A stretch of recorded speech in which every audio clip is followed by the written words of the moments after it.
আওয়ামী লীগের কোনো আত্মীয় স্বজন নেই, কিন্তু আওয়ামী লীগ এমন একটা জিনিস, ওদের রক্ত বলে কোনো জিনিস নেই, যে আমি তোর রক্তের রক্ত, ওই সমস্ত কোনো কথা না। বিসমিল্লাহির রহমানির রহিম। আপনারা তো সবাই জানেন যে আমরা এখানে কি জন্য বসেছি।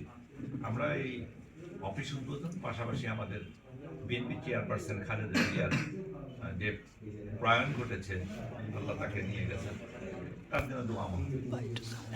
আমি জিয়াউর রহমানের জীবনের উপর একটা আলোকপাত করতে চাই। এই কারণে করতে চাই, জিয়াউর রহমান হচ্ছে সেই লোকটা, যে লোকটা তার পেশাগত যোগ্যতা এবং দক্ষতা দিয়ে পাকিস্তান সেনাবাহিনীতে যে যুদ্ধ হয়েছিল 65 সালে, সেই যুদ্ধে কিন্তু তিনি হেলালে জুররাত নামে একটা খেতাব পেয়েছিলেন। সে কিন্তু সব জায়গায় তার পেশাগত দক্ষতাকে দেখেন। এবং দেখেন, যে সময় বাংলাদেশে সমস্ত মানুষ দিশাহারা, 71 সালে সেই শেখ মুজিবুর রহমান যখন তলবিটুল বানিয়ে তার মধ্যে সে পাকিস্তান আর্মির সাথে চলে গেল পশ্চিম পাকিস্তানে, সে ঘোষণাটা বলতে দিয়ে গেল না।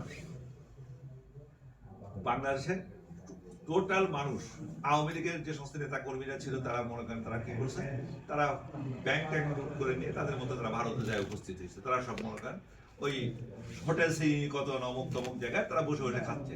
কিন্তু বাংলাদেশের এই স্বাধীনতা কামী মানুষের জন্য কেউ কোনো কথা বলেনি। ঠিক সেই মুহূর্তে জিয়াউর রহমানের আবির্ভাব। সে সেই সময় কি করলো, 26 তারিখে ওরা আমাদেরকে অপারেশন করলো, 27 তারিখে তিনি করলেন কি, সেখানে স্বাধীনতার ঘোষণা দিলেন এই মর্মে যে আমরা বাঙালিরা স্বাধীনতার ঘোষণা করলাম। পরের বছর এটা রিভোল্ট হয়েছে, রিভোল্ট বলতে বিদ্রোহ হয়, সেই জন্য বললেন যে শেখ মুজিবুর রহমানের পক্ষ থেকে আমরা স্বাধীনতা ঘোষণা করলাম। এই কথাটা কিন্তু পরে উনি বাধ্য হয়ে বলছিলেন, কিন্তু শেখ মুজিবুর পক্ষ থেকে বলতেছে না।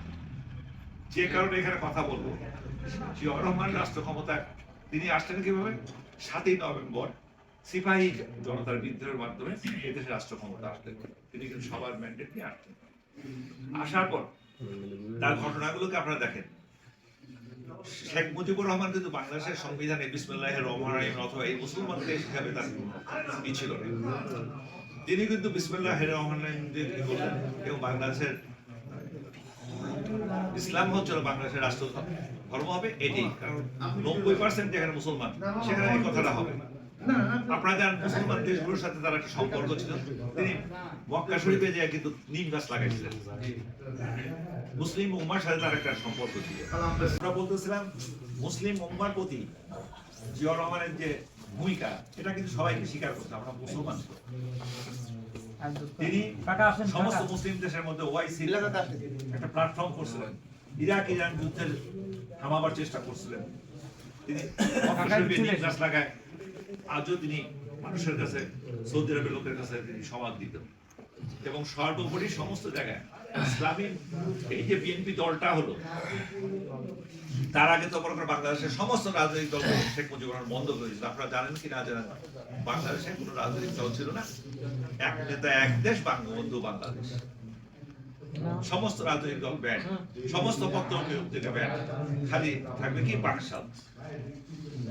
এইখান থেকে উনি বের হয়ে এসে কি করলেন, উনি হচ্ছে লোকা বহুদলীয় গণতন্ত্র, সবাইকে নিয়ে। এখানে দেশে মনে করেন যারা জামাত করছে তাদেরকে নিয়ে, যারা মনে করেন পাকিস্তানের সহযোগিতা করছে তাদেরকে নিয়ে, যারা বামপন্থী ছিল, ওই মতিন সেই সময় হচ্ছে জাসদ করতো। আপনার মনে আছে কার মতিনের কথা, পাংশার মতিন, সে কিন্তু এমপি হয়েছিল জিয়াউর রহমানের টাইমে।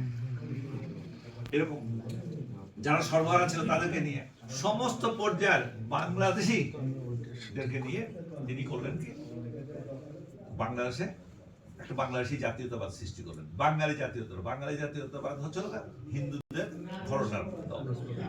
এবং এই বাঙালি জাতীয়তাবাদটা যেটা, বাংলাদেশি জাতীয়তাবাদটা যেটা হলো, সেটা হচ্ছে মুসলমানদের আদর্শ নিয়ে। এবং শেষ পর্যন্ত দেখেন তার জীবনের সবচেয়ে বড় ভুল যেটা করছিলেন, সেটা হচ্ছে তিনি ওই এরশাদকে প্রধান সেনাপতি বানালেন, আর তিনি শেখ হাসিনাকে ওই দেশে আসার অনুমতি দিচ্ছিলেন। এবং শেখ হাসিনা ভারত থেকে চুক্তি করে সমস্ত কিছু করে শেখ হাসিনা আসার ঠিক 14 দিনের মাথায় জিয়াউর রহমানকে হত্যা করা হয়। আপনারা কি তো জানেন, ঠিক 14 দিনের মাথায় এই লোকটাকে হত্যা করা হয়। তো তিনি সর্বতভাবে বাংলাদেশের তালপট্টির কথা আপনারা জানেন, তালপট্টি নামে একটা দ্বীপ হচ্ছে ভারত নিয়ে যেতে চাইছিল, তার সেনাবাহিনী শক্তিশালী ছিল না, তারপর 2টা গানবোট নিয়ে তিনি ওখানে চলে গেছে, ভারতীয় নৌবাহিনী এসেছে। যতক্ষণ ভারতীয় নৌবাহিনী না গেছে ততক্ষণ ওখানে ছিল। এবং বাংলাদেশে মনে করেন আমাদের যে পদ্মার যে পানি, সে পানি কিন্তু মুজিবুর রহমান কি করছে, বলছে যে ইন্দিরা গান্ধীকে অনুমতি দিচ্ছিল যে ঠিক আছে পানি ব্যবহার করতে পারো, কিন্তু কোনো চুক্তি করেনি। যখন জিয়া রহমান তার জীবদ্দশায় এইটা আন্তর্জাতিক ফোরামে জাতিসংঘে এটা তুলছিল, তোলার পর সেই সময় হচ্ছে যেই তুলছে সেটা ভারত দেখে যে ভাগ তো দিয়ে লাগবে, তখন ওই পানি চুক্তি হলো। এই পদ্মায় যেটুকু পানি পান না, এটা জিয়া রহমান করে থেকে গেছে। আজকে এই যে পল্লী বিদ্যুৎ কারেন্ট আসে, এই পল্লী বিদ্যুৎ জিয়া রহমানের করা, এই মুক্তিযোদ্ধা মন্ত্রণালয় সেটাও জিয়া রহমানের করা। জিয়া রহমান এমন কোন সেক্টর নেই, সব জায়গায় তিনি হাত দিয়েছিলেন।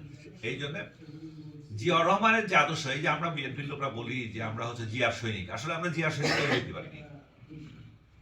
যে লোকটা তার উনি বেতন পথের 2200 টাকা, 2200 টাকা 200 টাকা নিজের কাছে রাখতেন, আর 2000 টাকা খালেদা জিয়ার কাছে দিতেন, যে এটা তিনি সংসার চালাতেন। তিনি সাভারে একটা প্লট কিনছিলেন, জমি প্লট কিনছিলেন। সেই প্লটে দাম হচ্ছে 6000 টাকা, 3 কিস্তিতে দিতে হবে। উনি 2000 টাকা দিচ্ছিলেন হচ্ছে ইসের সেই আবাসন প্রকল্পে। 4 মাস বা 6 মাস পরে যখন আবার কিস্তির টাকা হলো, সেই সব ওই ওরা হচ্ছিল বললো যে আপনার তো কিস্তির টাইম হয়ে গেছে, আপনার আর 2000 টাকা দিতে হবে। সেই সময় বললেন যে আবার ওই প্লটটা ক্যান্সেল করে দাও, আমার তো টাকা দেওয়ার ক্ষমতা নেই। প্রেসিডেন্ট তারপর কি হলো, ওনাকে আরো 3 মাসের জন্য সময় দেওয়া হলো। 3 মাস পরেও যদি টাকা দিতে না পারতো, কিন্তু আবাসন প্রকল্পে যায় নিজের নামের প্লটটা ক্যান্সেল করে দিয়ে আসতেন, আর উনি যে 2000 টাকা জমা ছিল তা ফেরত দিয়ে আসতেন। একটা প্রেসিডেন্ট থাকা অবস্থায় 6000 টাকা দিলে প্লট কিনতে পারেনি। তো তার যে জীবদ্দশায় যা করে গেছে, এটা আমরা বিএনপির লোকরা কেউ করি না, আমরা কেউ করি না আর করার। তো সেই জন্য আমরা জিয়ার সৈনিক হতে হলে পারে আমাদেরকে সেই আদর্শের সৈনিক হতে হবে। আমরা জিয়ার সৈনিক হলে সেই আদর্শ, আমরা মনে করেন উল্টা পাল্টা যা ইচ্ছে তাই করে বেড়াচ্ছি, চাঁদাবাজি করি, এ করি ও করি, আমাদের ভিতরে অনেকেই আছে এই সমস্ত সাথে, এটা কিন্তু আমরা পছন্দ করি না। এবং আমরা ততদিন পর্যন্ত জিয়ার সৈনিক থাকতে পারবো যতদিন এই সমস্ত কাজগুলো করতে। এখনো বিএনপির ভালো লোকগুলো আছে বলে বিএনপি আছে। তো সুতরাং আমরা যেটা আশা করব যে আগামী দিনে আপনারা দেখেছেন 3টা নির্বাচন, আমি ওখানে বলছি 3টা নির্বাচন গেছে। একটা 14 সালের নির্বাচন, একটা মনে করেন 18 সালের নির্বাচন, একটা মনে করেন 24 সালের নির্বাচন। এই নির্বাচনে আপনাদের কারোর কিন্তু ভোট দেওয়া লাগেনি, আমলিগারা ওখানে ভোট টোট খাইতে আছে। আমি একজন মুক্তিযোদ্ধা, এই যে স্বাধীনের প্রথম ব্যাচে আমি ফেরদৌস যাই, ভারত থেকে আসি, আমাকেও ফেরদৌসে কিন্তু ঢুকতে দেয়নি দক্ষিণ সেন্টারে।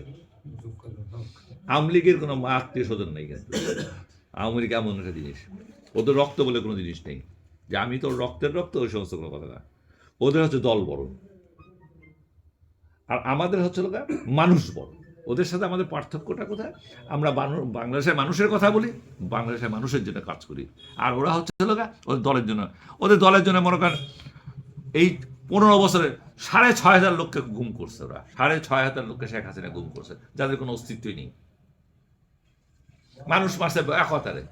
এই যে মনে করেন আগস্ট মাসে কি ঘটনা ঘটলো, মানুষ মারতে 1400 ছেলে খুন হয়ে গেল, ছোট ছোট বাচ্চারা মারা গেল, হাজার হাজার ছেলে পঙ্গু, হাজার হাজার ছেলে চোখে গুলি লাগছে, বুকে স্প্রিন্টার নিয়ে বসে আছে। 22 থেকে 24 হাজার ছেলে লোকজন হচ্ছিল যারা হচ্ছে অসুস্থ।